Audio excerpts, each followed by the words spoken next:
Thank you. Okay. Minister with CNBC. Nice to see all of you. It's been quite a long week for all of you. Yes. All right. How can I help? Minister with CNBC. I have a question. Sure. I have a question. How about I'll start here? I'll get to everyone. Thank you so much. My question is, will you continue to lobby President Trump to sell the Blackwell chip in China?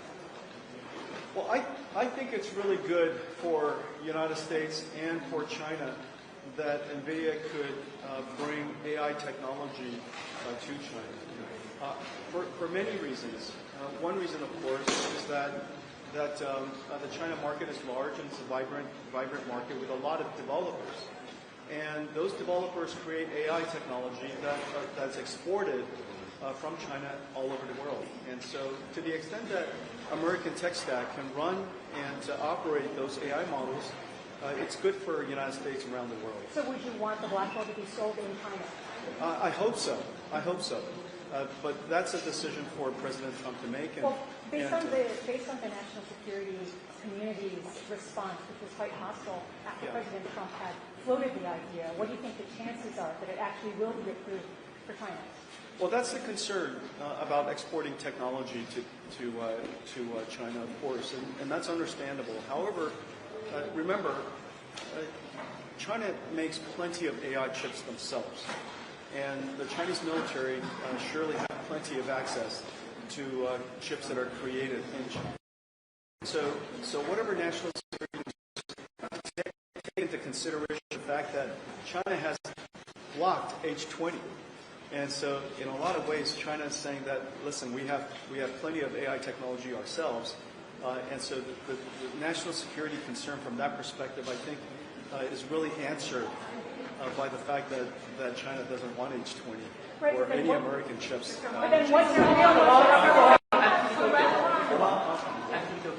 What do you think of the current market situation?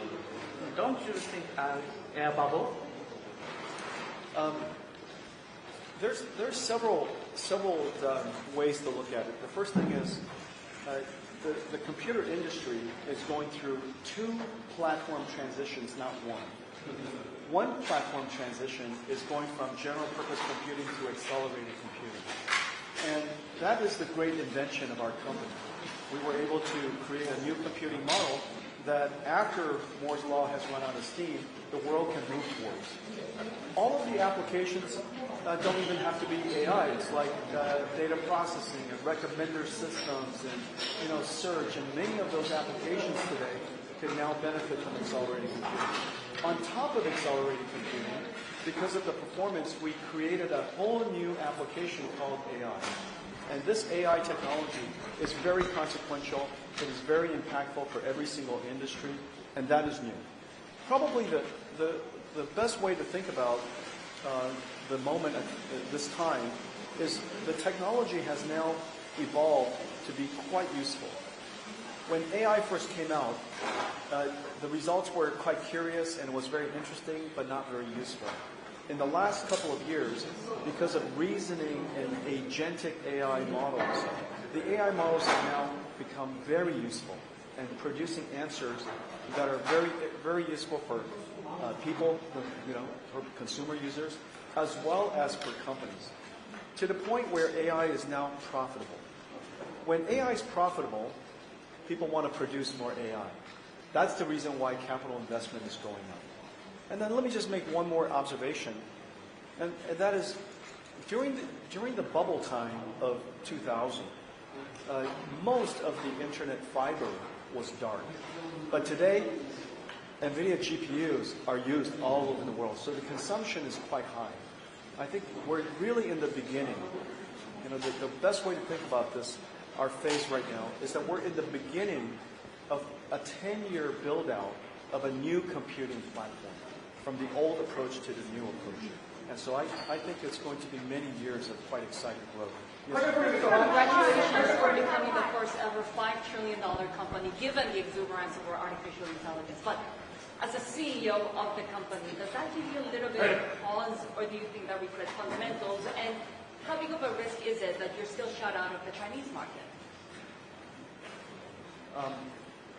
Well, it took 30 years for us to do this, and we have invented a new computing approach. As you know, the computer has remained largely the same for 60 years since the invention of the IBM Systems 360. And after 60 years, we reinvented the computer. And now we're going through these platform shifts, and AI is the most impactful technology that anyone has ever known. It is fundamentally about generating intelligence. The impact is quite extraordinary to every single industry. So I'm proud of the fact that we reinvented computing. I'm proud of the fact that we're part of a technology revolution that is impacting every field of science and every industry. And it will be impactful for every single country, including Korea, which is the reason why we're here and why President Lee and all of the my CEO friends and companies, the giant companies here in Korea, have announced big partnerships, and we're going to launch new AI infrastructure into Korea. So I'm quite pleased about that, and I'm proud of the fact that Nvidia is at the epicenter. What's the potential of sovereign programs that you mentioned, especially across Asia? Well, here in Korea, Korea has a chance to be one of the world's major AI hubs. And today's announcement, along with President Lee's passion, enthusiasm, and drive, and my CEO friends who are dedicated to create this journey for Korea, this is a perfect example of sovereign AI. We just saw you have a conversation with SK Group, Jensen Huang. SK Group and Samsung in that rivalry right now, but you're getting business with both companies. What's the potential there? Well, they're both friends of mine, and they're friendly competitors. Of course, competition is terrific, and Korea is going to be growing tremendously in semiconductors in the coming years.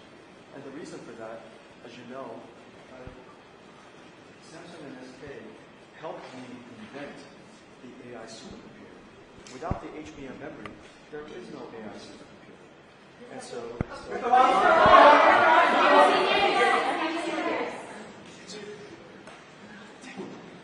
I'll come back to you, I promise you. Okay.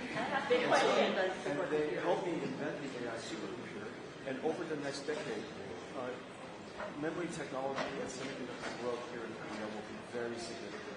With respect to China, China is now 0% of our business. We used to have 95% share of the AI business in China, and now we're at 0% share. And I'm disappointed by that. And I hope that that condition will change. But irrespective, Nvidia is going to grow quite substantially over the next several years. That's the question. One is out of ordinary and one is I grew up in common. Canada. Okay. Great. Yeah, Okay. super rich. Okay, perfect. Thank you I very went to much. Rivalry. Okay, all right. Okay. All right. The extraordinary question is, what do you think about at last? Does Nvidia have any contingency plan if anything happens with the AI technology in the world currently happening? That's the question. Advancing AI, the first thing we have to do is advance AI safety. Safety. Although we don't talk about it a lot, Yes.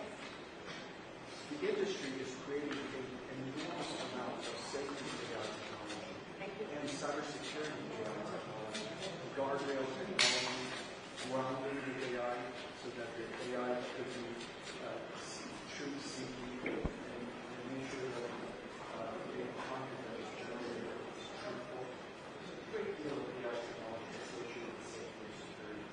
So my colleagues are very serious on this. Let me just. If we take this question, Yes. then the whole room will be less loud. No, I want a loud one. Oh, okay. Go Let me ahead. take this and I'll take yours. Okay, sure. Yeah, yeah. So Nvidia just announced a deal involving 260,000 GPUs with South Korean government. The country is leading industrial giants. So are there any plans to supply additional units to other companies in South Korea or government? So are there any plans to have more contracts coming up in South Korean government? Or There are 60,000 GPUs in Korea today. Correct.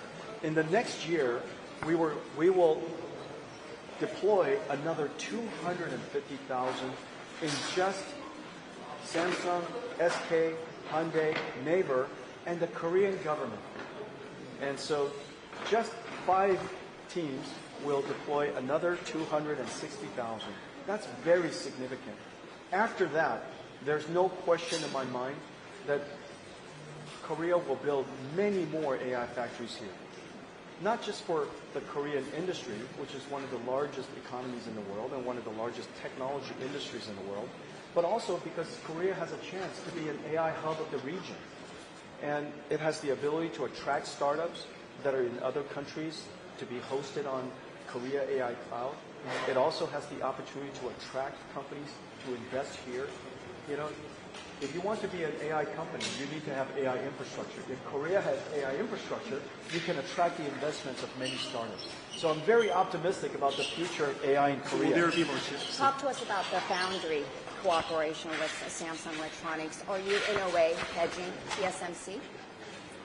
No, hedging isn't really the right way to think about it. How would you describe it? We have partners that excel at the areas of manufacturing semiconductors. It is not, as you know, I make chips. There are many companies that make chips, and we make chips in different ways for different reasons and different value propositions, if you will.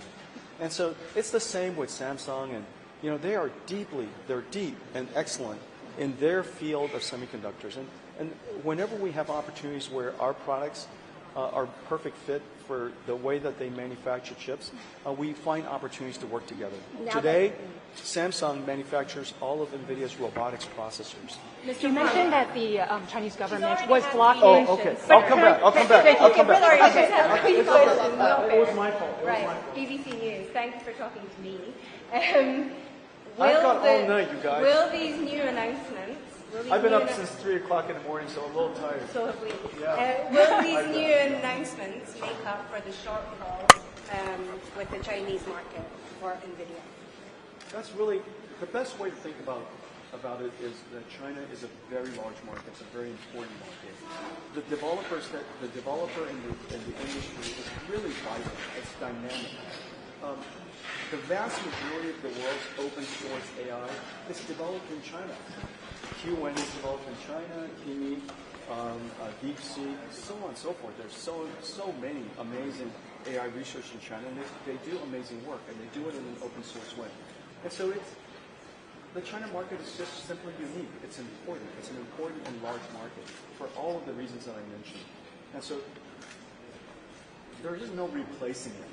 But is it justified that you're being locked out of the market because of the U.S.-China relations? I hope that we will be able to go back to China, and I'll keep explaining the reasons why it's important for American companies to be able to participate in the China market, and I'll keep being optimistic that China would want American companies to be in the China market because China wants to be a region, a market where people invest and where people can build businesses, and they love companies coming into the China market. They want it to be an open market. And so I'll continue to be optimistic about these things, and hopefully things get worked out. Is Nvidia suffering because you've not got access to the Chinese market? Is Nvidia suffering because you've not got access to the Chinese market? If the definition of suffering means that we're not in the Chinese market, obviously,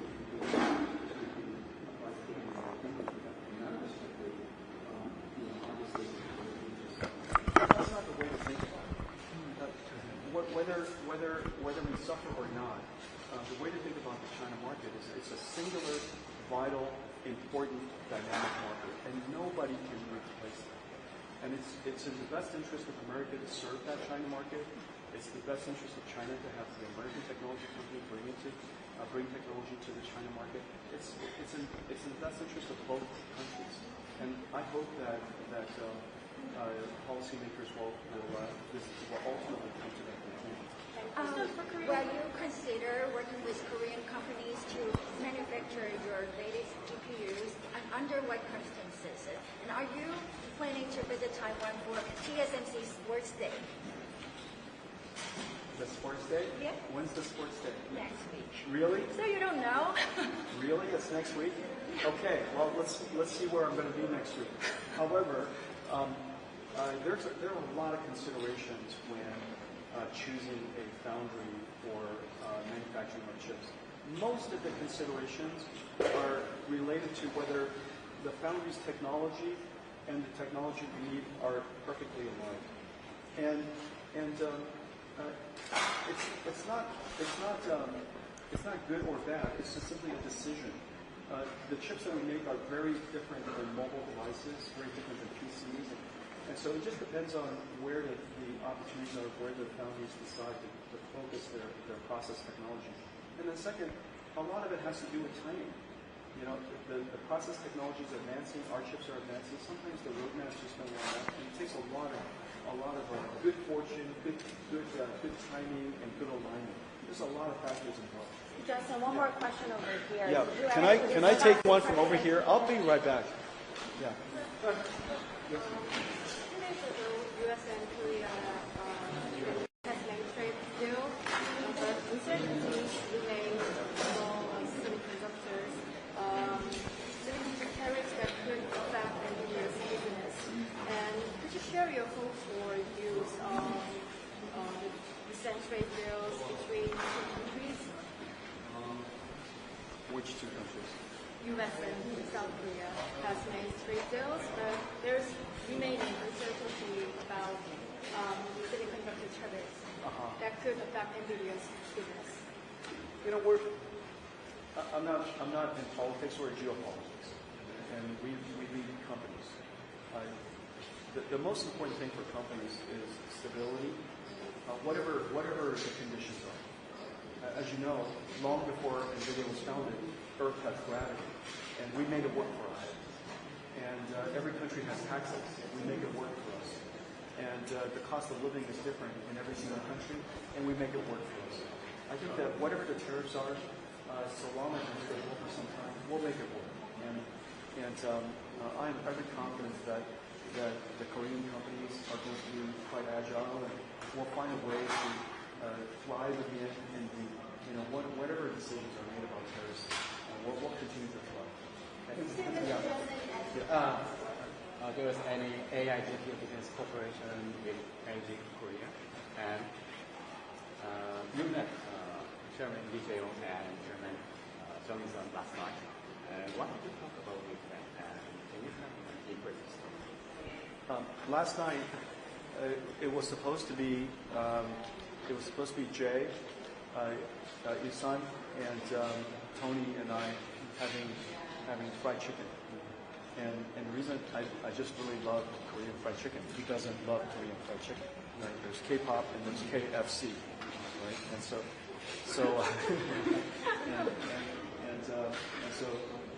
last night was the first night I've been back for many years. And so I was hoping that the four of us would go off. But Tony had to drop here because he's very busy. He's the chairman of APEC, and so he could not join us last night. Mostly, we spoke about fried chicken. Yeah, and then we spoke about, they introduced me to Shomei. And how many did you do? I had quite a few. That's why I'm a little slow today. But we did that, and we spoke to the other guests, and we spoke to a lot of people who were outside, and we spoke to the restaurant owner, and that's what we spoke about. I thought you were closer to Samsung because Tony wasn't there. No. All of us were hoping Tony. Nvidia's market cap just surpassed $5 trillion recently. What do you think is mainly driving the milestone, and do you see it as sustainable? First of all, I'm grateful that the company is valued so much. But the reason for that is because we invented a new computing approach that is the future of computing. And as you know, computing and computers is the single most important instrument of humanity. It is important to all the people, it's important to every single industry, it's important to every single nation. And the fact that we reinvented computers for the first time in 60 years is quite an extraordinary thing. And so that is driving fundamentally our growth. The second is, of course, on top of that, we invented a way of computing that made AI possible. And intelligence is the most valuable commodity in the world. It's the thing we treasure most. And we can now manufacture intelligence for many industries. And we see every day for chatbots, of course, but in the future we'll see intelligence for manufacturing and robotics and self-driving cars and science and digital biology and even quantum chemistry and quantum computing and 6G telecommunications. All of that will have AI technology that integrates it. So the future opportunity for us is really quite extraordinary, quite enormous. It's once in a lifetime opportunity. I'll be right back. 양사와 어느 정도 진전을 이룬 상태로 how much progress we can make with the both countries. 한국 정부 AI 정책에 대한 평가가 있다. And then I'm wondering about how you would evaluate the AI policies from the Korean government. The AI policies for the Korean government is really important. And the reason for that is because AI requires energy, it requires land, and it requires the ability to construct factories. And all of that has benefits from governments that are